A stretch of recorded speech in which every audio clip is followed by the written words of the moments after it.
देखो बच्चों, हम लोग आज से ज्योग्राफी स्टार्ट कर रहे हैं और ज्योग्राफी का पहला कॉन्सेप्ट ये है कि आपको अपने देश के बारे में ही पता होना चाहिए। और हमारा देश कौन सा है? हमारा देश कौन सा है? भारत। तो हम आज पहले भारत के बारे में कुछ चीजें जानेंगे और उसके बाद हम लोग आगे पढ़ेंगे। तो देखिए, भारत का भूगोल हम लोग स्टार्ट कर रहे हैं, जिसमें सबसे पहले तो आप ये समझिए कि हमारे विश्व का जो मानचित्र है पूरा, उसमें एशिया नामक एक द्वीप है, महाद्वीप है, जिसका हिस्सा है हमारा क्या? भारत। ये दिख रहा है आपको, ठीक है ना? जिसका हिस्सा क्या है? हमारा भारत देश है। अब भारत देश के बारे में कुछ चीजें हैं जो हम लोग धीरे धीरे देखेंगे और समझेंगे। देखिए, सबसे पहला पॉइंट क्या है कि भारत एशिया महाद्वीप के दक्षिणी भाग में है। अब अगर हम बात करें कि ये पूरा हमारा क्या हुआ, विश्व का ग्लोब हो गया। अब सबसे पहले विश्व का ग्लोब दो भागों में बटा, 0 डिग्री अक्षांश रेखा से, जिसमें ऊपर वाला भाग कहलाया उत्तरी गोलार्ध और नीचे वाला भाग कहलाया दक्षिणी गोलार्ध। देखो बेटा, ऐसे समझो आप, ये पूरा विश्व का ग्लोब है। तो जब हमारे भूगोल वेत्ताओं ने, जो भूगोल का अध्ययन करते हैं, विद्वान होते हैं, उन्होंने ये गणित लगाया कि इतने पूरे विश्व का एक साथ आकलन करना मुश्किल है, तो हम इस विश्व का आकलन कैसे करें? तो उन्होंने कुछ काल्पनिक रेखाएं खींची, जिसमें सबसे पहली रेखा उन्होंने खींची ये, और इस रेखा को नाम दिया गया 0 डिग्री रेखा। अब चूंकि ये रेखा भूमि को मध्य से काटती थी, इसलिए इस रेखा का नाम पड़ा भूमध्य रेखा। क्या नाम पड़ा? भूमध्य रेखा। इसी का एक दूसरा नाम है विषुवत रेखा, और इसे इंग्लिश में बोलते हैं इक्वेटर। ठीक है? तो सबसे पहली बात कि ये रेखा 0 डिग्री है, मतलब 0 डिग्री ना इधर और ना इधर, भूमि को मध्य से काटती है, इसलिए ये क्या है? भूमध्य रेखा है। क्योंकि ये वैज्ञानिकों, भूगोल वेत्ताओं द्वारा डाली गई, इसलिए काल्पनिक रेखा है। हमारे ग्लोब पे हकीकत में ऐसी कोई रेखा नहीं है, अध्ययन की दृष्टि से इसे बनाया गया, इसलिए कैसी रेखा है? काल्पनिक रेखा है। अब जब ये भूमध्य रेखा पड़ गई, तो इस भूमध्य रेखा ने क्या किया? इस पूरे गोले को आधा आधा कर दिया। एक गोले का आधा भाग ये और एक गोले का आधा भाग ये। जो ऊपर वाला था इसे भी कहा गया गोलार्ध, गोलार्ध मतलब गोले का आधा भाग, और इसे भी कहा गया गोलार्ध, गोलार्ध मतलब गोले का आधा भाग। अब अपन को एक चीज पता है कि जो चीज ऊपर होती है उसे कहते हैं उत्तर, उसकी दिशा कौन सी होती है? उत्तर। तो इसे कहा गया उत्तरी गोलार्ध, और जो चीज नीचे होती है उसे कहते हैं दक्षिण, तो इसे कहा गया दक्षिणी गोलार्ध। समझिए इस बात को। तो इस गोले का नाम, गोले के आधे भाग का नाम पड़ गया उत्तरी गोलार्ध, और इसका नाम पड़ गया दक्षिणी गोलार्ध। समझ रहे हो? समझ रहे हो नहीं समझ रहे हो? अब गुरु क्या हुआ कि ये तो उत्तरी और दक्षिणी हो गया। अब ऐसे ही अध्ययन किया गया, फिर से गोला खींचा गया और फिर 0 डिग्री एक लाइन ऐसे बनाई गई, इसे कहा गया 0 डिग्री देशांतर रेखा। ये अक्षांश रेखा थी, ये देशांतर रेखा हो गई। देशांतर रेखा अब ग्लोब को पूरब और पश्चिम में बांट रही है। जैसे अक्षांश रेखा ग्लोब को उत्तर और दक्षिण में बांट रही थी, ऐसे ये पूरब और पश्चिम में बांट रही है। तो ये वाला भाग क्या हो गया? पूर्वी गोलार्ध, और ये वाला क्या हो गया? पश्चिमी गोलार्ध। अब अगर मैं बात करूं, सबको एक साथ लेके मैं बात करूं, तो आप देखेंगे कि ये हमारा पूरा विश्व है, और इसमें ये पोर्शन ये पोर्शन, ये 0 डिग्री अक्षांश और ये 0 डिग्री देशांतर। तो भारत जो है वो कहीं ना कहीं इस स्थिति में है। समझ गए मेरी बात को? तो अब मुझे बताओ, उत्तरी गोलार्ध और दक्षिणी गोलार्ध में भारत कौन से गोलार्ध में है? उत्तरी गोलार्ध में है। पूर्वी गोलार्ध और पश्चिमी गोलार्ध में भारत कौन से गोलार्ध में है? पूर्वी गोलार्ध में। इतनी बात आप समझ गए? अब ये पूरा एशिया है, ठीक है ना, इस गोलार्ध का ये पूरा एशिया है। अब केवल अगर एशिया की बात करें तो भारत एशिया के उत्तर में है कि दक्षिण में है? दक्षिण में है।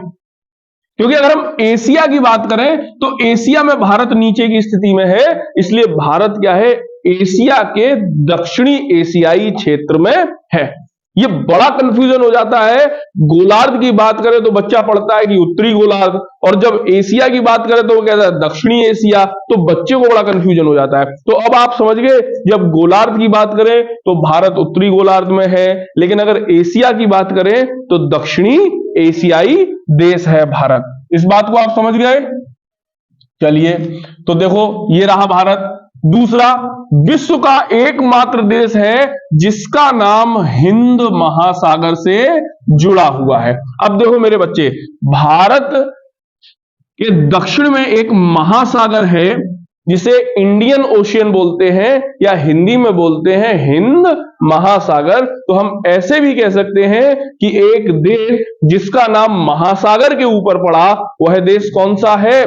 भारत है। और वह महासागर कौन सा है? हिंद महासागर। इतनी बात आप समझिए। इसका एक नाम आर्यावर्त भी है, जो उत्तर भारत में बसने वाले आर्यों के नाम पर रखा गया। देखिए बेटा, जब आपने इतिहास पढ़ा होगा तो इतिहास में हमें पता चला कि आर्य कबीलाई लोग उत्तर भारत में आए। किसी ने उनका निवास स्थान तिब्बत बताया, किसी ने मध्य एशिया बताया, किसी ने उत्तरी ध्रुव बताया। अलग अलग विद्वानों के अलग अलग मत थे, लेकिन यह बात सबने मानी कि आर्यों ने अपना निवास स्थान भारत को बनाया, और इन्हीं आर्यों के नाम पर भारत का एक नाम पड़ा आर्यावर्त। क्या पड़ा? आर्यावर्त। तो भारत का एक नाम क्या पड़ा? आर्यावर्त पड़ा। अगला देखिए, आर्यों के शक्तिशाली राजा थे एक भरत। ये चित्र आपको दिख रहा होगा, भरत राजा जिन्होंने सिंह के दांत गिन लिए थे। समझ रहे मेरी बात को? तो आर्यों के एक शक्तिशाली राजा हुए कौन? भरत। इन्हीं के नाम पर हमारे देश का नाम क्या पड़ा? भारत पड़ा। समझिए आप मेरी बात को?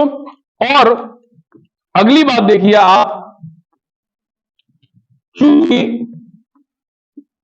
भारत सिंधु नदी की सीमा पर था, ये इस तरीके से अगर हम भारत को देखते हैं तो सिंधु नदी इस तरीके से जाती है, तो ये भारत की सीमा बनाती थी। क्योंकि भारत जो था सिंधु नदी की सीमा पर था, और ईरान लोग जो भारत में आए थे वो सिंधु को हिंदू कहते थे। सा का उच्चारण कैसे करते थे? हा के उच्चारण के रूप में कहते थे। तो इन्होंने क्या किया? सिंधु के नाम पर ही भारत का एक नाम पड़ गया हिंदू। समझ गए मेरी बात को? तो चूंकि भारत सिंधु नदी की सीमा पर था और ईरानी लोग सिंधु का हिंदू नदी कहते थे, अतः इसका नाम हिंदुस्तान भी पड़ गया। तो यह पता चल गया। अब आपसे ऐसे पूछा जाएगा, सबसे पहले भारत को हिंदुस्तान नाम किसने दिया? तो आपको बताना होगा ईरानियों ने दिया। किसने दिया? ईरानियों ने। भारत का नाम किस राजा के नाम पर पड़ा? तो राजा भरत के नाम पर पड़ा। आर्यावर्त किसके ऊपर पड़ा? मध्य एशिया से आए उत्तरी भारत में रहने वाले आर्यों के नाम पर पड़ा। Got it? अब देखो, यूनानी लोग थे, ग्रीक बोलते हैं जिन्हें, ये सिंधु नदी को इंडस कहते थे। ये क्या कहते थे? सिंधु नदी को इंडस। तो इस इंडस से इसका नाम पड़ गया इंडिया। यूनानी लोग सिंधु नदी को इंडस कहते थे, अतः इसका नाम क्या पड़ गया?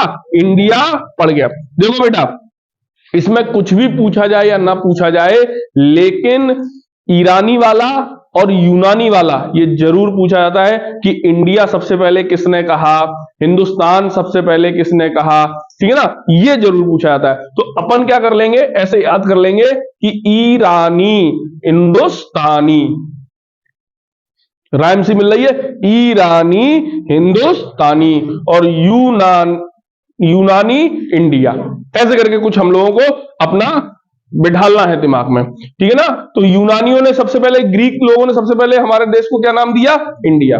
अच्छा, एक चीज समझो, आज भारत के अगर संविधान को उठा के देखें तो हमारे भारत देश के केवल दो नाम हैं, इंडिया या फिर भारत।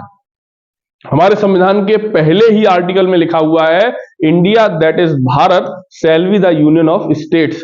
इंडिया जो कि भारत होगा, राज्यों का एक संघ होगा। ये हमारे पहले ही आर्टिकल में लिखा हुआ है। तो वर्तमान में संवैधानिक तौर पर अगर पूछा जाए तो हमारे देश के दो नाम हैं, इंडिया दैट इज भारत, ठीक है। अब देखिए अगला पॉइंट ये आया कि क्वेश्चन पूछा जाता है, बहुत बार ये क्वेश्चन पूछा गया, भारत की आकृति कैसी है? तो देखो जरा मेरे बच्चे, भारत का टॉपेस्ट नॉर्थ पॉइंट ये है, उत्तरी बिंदु ये है, पश्चिमी बिंदु ये है, दक्षिणी बिंदु ये है और पूर्वी बिंदु ये है। अगर हम इन सभी बिंदुओं को मिला दें तो भारत की आकृति चतुष्कोणीय हो जाएगी, चार कोण बन जाएंगे, ठीक है ना, इस तरीके से। तो देखिए जरा, भारत की आकृति कैसी है? चतुष्कोणीय है। कैसी है? ये कई एग्जामों में क्वेश्चन पूछा गया, भारत की आकृति कैसी है? चतुष्कोणीय है। इसके पूर्व में इंडोनेशिया। अब भारत के ये पूर्व में पूरा इंडोनेशिया बसा हुआ है, समझ गए मेरी बात को? भारत के पूर्व में कौन सा है? इंडोनेशिया, द्वीपीय है, ये द्वीपीय समूह है, द्वीप है, ठीक है ना। पश्चिम में अरब सागर, ये देखिए इसका पश्चिम है, ये अरब सागर है, पूरा अरेबियन सी है। समझ पा रहे हैं आप? ये सारी स्थितियां आपको अपने दिमाग में बिठालनी होगी, तभी आप आगे चल के, लोग क्या करते हैं, ज्योग्राफी स्टार्ट कर देते हैं और पहला चैप्टर स्टार्ट कर देते हैं भारत का उत्तरी पर्वतीय मैदान या पर्वतीय क्षेत्र, और पढ़ाने लगते हिमालय, हिमालय के इतने पार्ट, इसमें काराकोरम फलाना सगा। पहले आप समझो तो भारत है कैसा, भारत की सीमाओं को तो समझो, भारत की स्थिति को तो समझो, तब आगे बढ़ पाओगे आप। पूरब में, अब इंडोनेशिया पता ही नहीं है लड़के को, पूरा पढ़ लिया भारत इंडोनेशिया का, भाई पता ही पता नहीं। तो भारत के पूरब में क्या? इंडोनेशिया, पश्चिम में अरब सागर, समझ गया मेरी बात को, स्थित है, ठीक है। अगर अक्षांश की बात करें तो भारत उत्तरी अक्षांश में स्थित है, देखिए मैंने अभी आपको बताया था ये। अक्षांश की बात करें तो भारत किस अक्षांश में है? उत्तरी अक्षांश, ऊपर है ना। हाँ, तो भारत किस, दिखा दो, मैं आपको दिखा देता हूं। ये देखो, हमने आपको बताया था ये उत्तरी अक्षांश में है भारत, समझ गए मेरी बात को? अगर देशांतर की बात करें, अभी हमने देशांतर रेखा की बात करी थी, तो भारत पूर्वी देशांतर, देखो ऐसे ऐसे मान लो मुझे, उत्तरी मतलब ऊपर, तो भारत ऊपर है, कर्क रेखा उससे, आपका विषुवत रेखा से ऊपर है ना, और इधर पूर्वी देशांतर और इधर पश्चिमी देशांतर, तो भारत इधर है या इधर है? इधर है, पूरब में है तो पूर्वी देशांतर है, ठीक है ना। तो जब भी अक्षांश की बात की जाए तो भारत की अक्षांशीय स्थिति कैसी है?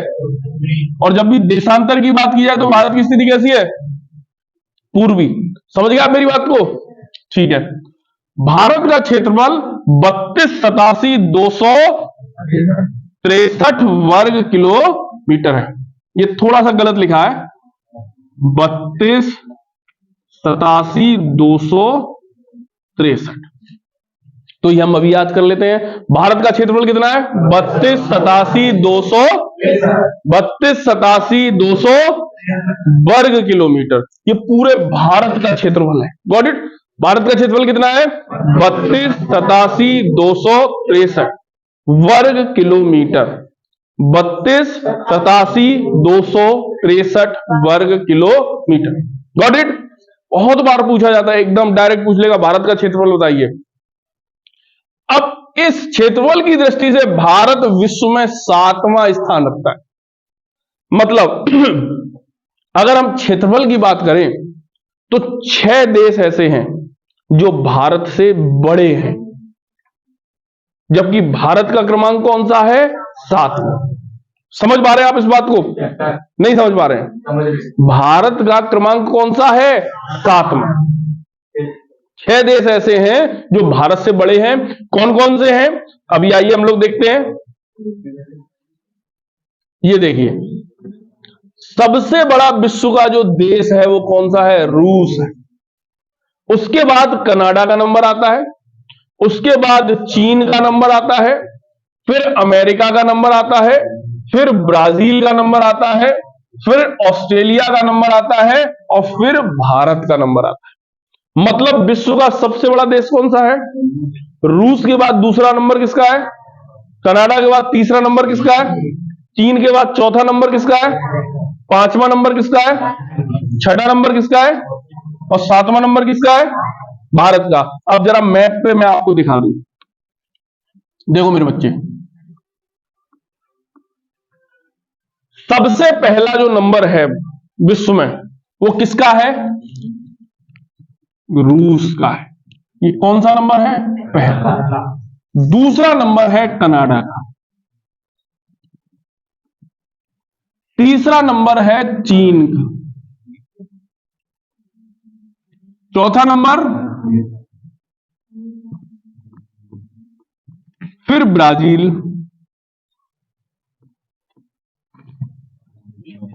छठा और सातवां। तो अपन को क्या करना है, जिगजैग जिगजैग चलना चाहिए। कैसे, इधर गए फिर इधर आए, फिर इधर गए फिर इधर आए और यहां से सीधा यहां चले। समझ गए मेरी बात को। रूस, Canada, China, America, Brazil, Australia, Bharat. समझ गए, एक बार मेरे साथ बोले, पहला नंबर रूस, दूसरा, तीसरा, चौथा, पांचवा, छठा, सातवां। समझ गए। अब प्रश्न आपसे पूछा जाएगा, भारत क्षेत्रफल की दृष्टि में भारत से तुरंत पहला देश कौन सा है, ऑस्ट्रेलिया। विश्व का सबसे बड़ा देश कौन सा है, रूस है। समझ गए, 4 देश दे दिए जाएंगे। आपसे ऐसे पूछा जाएगा, इनमें से भारत से बड़ा कौन सा नहीं है, और इनमें इनके अलावा जो भी हो आप लगा देना, वो नहीं। जैसे मान लीजिए आपको ऑप्शन दे दिए जाए कि रूस, अमेरिका, ब्राजील और मंगोलिया, अपने आप आपको पता चल जाएगा। समझ गए आप इस बात को। तो ऐसे आपको याद करना है। तो सबसे बड़ा देश बताइए, रूस, दूसरे नंबर पर कनाडा, तीसरे नंबर पर चीन, चौथे नंबर पर अमेरिका, पांचवें नंबर पर ब्राजील, छठे नंबर पर ऑस्ट्रेलिया, सातवें नंबर पर भारत का क्षेत्रफल 32,87,263 वर्ग किलोमीटर। 32,87,263 वर्ग किलोमीटर। सारी चीजें क्लास में याद हो जाएंगी, आप कभी टेंशन मत लेना, बस पढ़ते रहना। सत्यनारायण की कथा समझ लेना, बस जैसे सत्यनारायण की कथा सुनते हो ऐसे ही सुनते रहना। अब देखो, हमने ये तो पढ़ लिया 32,87,263 वर्ग किलोमीटर है। क्षेत्रफल की दृष्टि से भारत कौन सा स्थान रखता है, 7वां। लेकिन एक चीज भी हमें याद रखनी चाहिए कि ये पूरे विश्व का घेरता कितना क्षेत्र है। तो पूरे विश्व का 2.43% क्षेत्र घेरता है। मतलब अगर पूरे विश्व में आप ऐसे मान के चलो 100 वर्ग किलोमीटर जगह है या वर्ग मीटर जगह है, कुछ भी 100 यूनिट जगह है, तो भारत के पास लगभग 2.5 यूनिट जगह है। समझ गए मेरी बात को। पूरे विश्व में भारत लगभग 2.43% में फैला हुआ है। ये किसमें, क्षेत्रफल में। वही अगर जनसंख्या की बात करें तो लगभग 17.5% के आसपास जनसंख्या भारत में निवास करती है। ठीक है ना। तो भारत का अगर पूछा जाए विश्व में ये कितना क्षेत्र घेरता है, तो 2.43%। जनसंख्या की बात करें तो 17.5% क्षेत्र, मतलब पूरे विश्व में अगर 100 लोग हैं तो 17.5 क्या है भारत में। अब वो सर आधा कहां गया, समझे मेरी बात को। तो पूरे विश्व के 17.5% जनसंख्या को घेरता है, जबकि 2.43% क्षेत्र को घेरता है, लैंड को ऑक्यूपाइड करता है। इस बात को आपको समझ में आ रहा है। ठीक है, तो बताओ जरा बेटा, विश्व में सबसे बड़ा देश, दूसरे नंबर का देश, तीसरे नंबर का देश, चौथे नंबर का देश, पांचवें नंबर का देश, छठे नंबर का देश, सातवें नंबर का देश। दोबारा से बोलेंगे, सातवें नंबर का देश है रूस। आदत पड़ जाती है रटने की। हाँ, 7वें नंबर पे, छठे पे, 5वें पे, चौथे पे, तीसरे पे, दूसरे पे, पहले पे। एक बार मानचित्र में भी देखें, ये क्या है? ये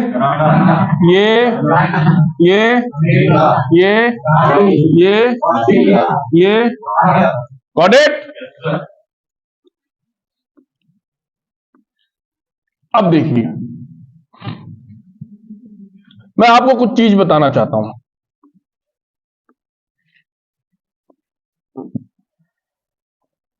जैसे हुआ क्या बेटा, ये हमारा ग्लोब है, ठीक है। अब इसमें सबसे पहले जो लाइन खींची वो कौन सी खींची? 0 डिग्री। क्योंकि ये भूमि के मध्य से गई थी तो इसे क्या नाम दिया गया? भू मध्य रेखा। तो अब वैज्ञानिकों को ये समझ में नहीं आया कि हमने इतने 2 भागों में से बांट दिया, फिर भी इसका अध्ययन हमारे लिए आसान नहीं हुआ। तो उन्होंने ये सोचा कि हम क्यों ना छोटी छोटी अक्षांश रेखाएं खींच दें। तो वैज्ञानिकों ने क्या किया मेरे बच्चे, मैं तो थोड़ा सा और पतला कर लेता हूं तो ज्यादा समझ रहे। इस तरीके से अक्षांश रेखाएं खींचना स्टार्ट किया, इस तरीके से, और ऐसे ही नीचे। ये जब अक्षांश रेखा वाला चैप्टर आएगा तो बहुत डीपली पढ़ाऊंगा मैं, इस तरीके से खींचना का। अब इनमें क्या हुआ बेटा, 3 अक्षांश रेखाएं बहुत महत्वपूर्ण अक्षांश रेखाएं मानी गई। जैसे पहली हो गई आपकी 0 डिग्री, दूसरी हो गई 23.5 डिग्री उत्तरी गोलार्ध, और तीसरी हो गई 23.5 डिग्री दक्षिणी गोलार्ध। 23.5 डिग्री उत्तरी गोलार्ध और 23.5 डिग्री दक्षिणी गोलार्ध, ठीक है बेटा। ये 3 रेखाएं बड़ा इंपॉर्टेंट हो गई, और इन्हीं 3 रेखाओं से क्वेश्चन उठने लगे। जैसे सबसे पहला क्वेश्चन, 0 डिग्री अक्षांश रेखा को किस नाम से जानते हैं? तो आप बताओ जरा। भूमध्य रेखा। 0 डिग्री अक्षांश रेखा कौन सी रेखा हो गई? भूमध्य रेखा। विषुवत रेखा भी इसका दूसरा नाम है। अब वो पूछता है कि 23.5 डिग्री उत्तरी अक्षांश रेखा को किस नाम से जानते हैं? तो याद रखना बेटा, ये रेखा हो गई कर्क रेखा और ये हो गई मकर रेखा।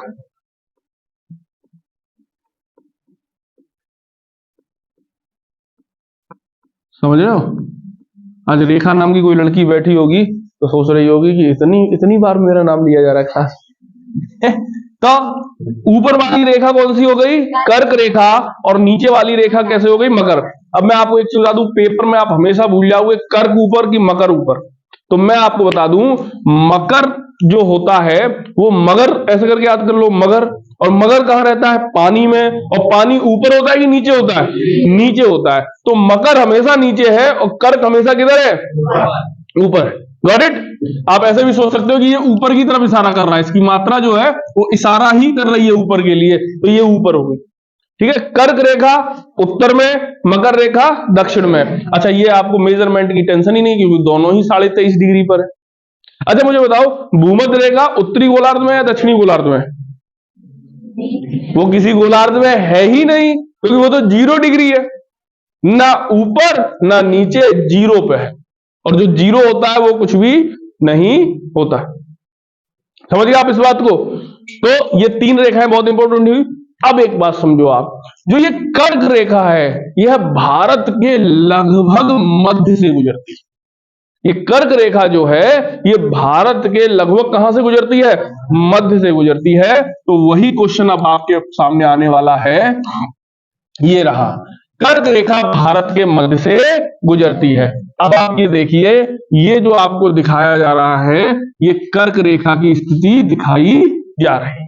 यहां से ताबड़तोड़ क्वेश्चन पूछा जाता है, कौन से राज्य से गुजरती है, कौन से नहीं गुजरती है, कहां कहां से गुजरती है, कैसे कैसे गुजरती है, ये आप देखिए। तो जो कर्क रेखा हमने आपको बताई वो देखिए इस तरीके से गुजरती है, ठीक है ना। और इसमें जो है भारत के ये राज्य आते हैं, 1 2 3 4 5 6 7 8 राज्य जो हैं वो कर्क रेखा उनसे होकर गुजरती है। हम देखें तो सबसे पहला जो राज्य आ रहा है वो गुजरात आ रहा है। दूसरा राज्य जो आ रहा है वो यहां पर देखिए राजस्थान आ रहा है। तीसरा राज्य जो आ रहा है वो मध्य प्रदेश आ रहा है। अगला चौथा राज्य जो आ रहा है वो छत्तीसगढ़ आ रहा है। उसके अगला जो राज्य आ रहा है वो झारखंड आ रहा है। उससे अगला राज्य जो आ रहा है वो पश्चिम बंगाल आ रहा है। उससे अगला राज्य त्रिपुरा आ रहा है और त्रिपुरा के बाद मिजोरम आ रहा है। यानी कि 8 राज्य ऐसे हैं जिनसे होकर कर्क रेखा जा रही है, यानी कि 23.5 डिग्री नॉर्थ या उत्तरी अक्षांश रेखा भारत के लगभग मध्य से जाती है, जिससे भारत के 8 राज्य स्पर्श होते हैं, जिनमें पहला राज्य है राजस्थान, गुजरात, दूसरा है राजस्थान, तीसरा मध्य प्रदेश, छत्तीसगढ़, झारखंड, पश्चिम बंगाल, त्रिपुरा और मिजोरम।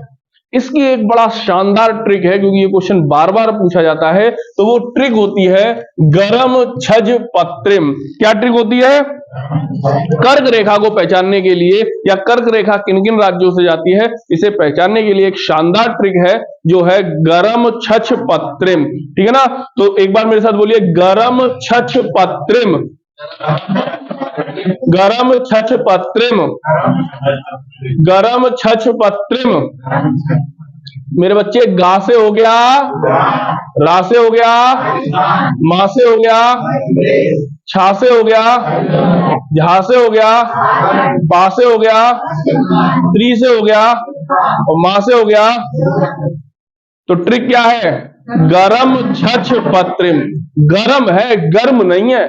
पता चली पेपर में एकदम पूछ रहे हो वैसे कौन सी रेखा निम्न की गर्म छछ पत्रिम, गर्म छछ, अरे एक कम पड़ रहा है, गरम। क्या लिखोगे? हाँ, गरम छछ पत्रिम। गा से, रा से, मा से, छा से, झा से, पा से, त्री से, एम से, मा से। समझ गए इस बात को? तो जरा मुझे बताओ, भारत के मध्य से गुजरने वाली अक्षांश रेखा का नाम क्या है? कर्क रेखा का मानक क्या है? 23.5 डिग्री उत्तरी अक्षांश। ठीक है। कर्क रेखा भारत के कितने राज्यों को स्पर्श करती है? 8 राज्यों को। कौन कौन से? पहला, दूसरा, तीसरा, चौथा, पांचवा, छठा, सातवां, आठवां। तो क्या क्लियर हो? क्या चाहिए? इतना ही तो चाहिए।